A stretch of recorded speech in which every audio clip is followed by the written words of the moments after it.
Muy buenas. Hoy vamos a ver la parashá Nashó, que significa toma, de tomar, de tomar algo con las manos. Esta parashá he tomado tres arquetipos que creo que os pueden ser muy interesantes y de mucha ayuda, y son los siguientes. El primero es se vuelve a pedir un censo de las familias levitas, más allá de los levitas como tal, de sus familias y demás.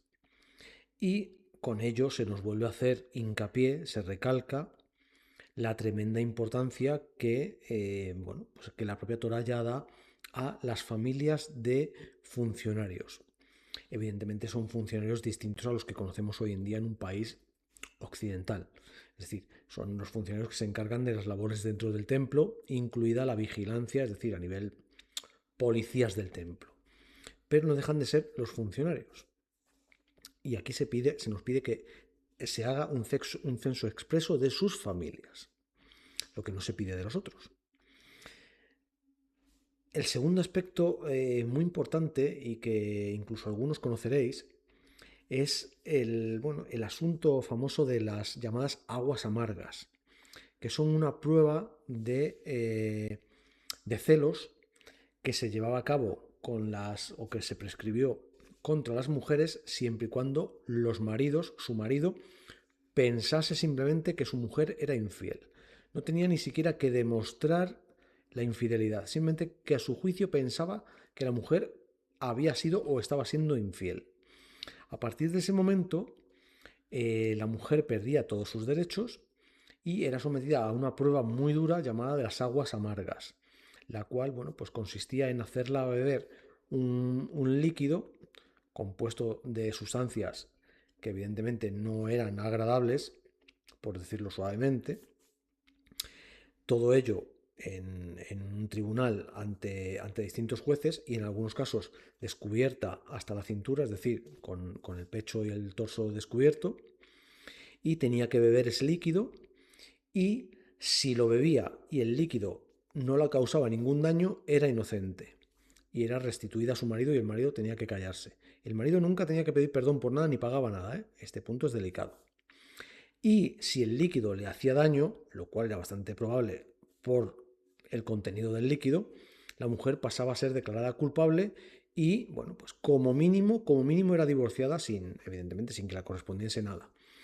En otros casos, pues las consecuencias podían ser aún peores, más allá de que un divorcio de esas características podía conllevar un repudio público, familiar, sociológico y demás, de una importancia tan considerable que la mujer pudiese quedar excluida socialmente de por vida, lo cual no era tampoco nada desdeñable en aquellos tiempos en los que ganarse la vida una mujer sola era casi inviable. Es decir, es un tema complicado. No vamos a analizarlo más, lo dejo ahí.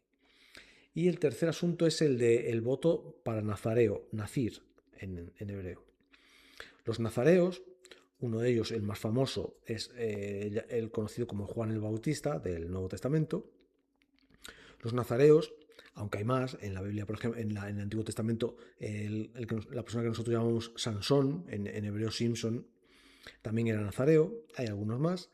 El voto del nazareo es un asunto delicado también. Se puede ser nazareo de nacimiento porque tus padres te consagren así o hacerte nazareo en vida. Es decir, emites un voto de nazareo que conlleva ciertas prescripciones, todas sobre ti mismo y que estás obligado a cumplir durante el tiempo que dura el voto inexcusablemente. Una de ellas, por ejemplo, es el no consumir ningún derivado de la uva, ni vino, ni mosto, ni uva fresca, ni pasas, ningún derivado de la uva. Ese punto es delicado, porque, sabemos que de alguna manera, tanto en el Jardín del Edén como en el episodio posterior al diluvio, el vino jugó un papel trascendente, es decir, el derivado de la uva, el principal derivado de la uva, el vino, jugó un papel trascendente.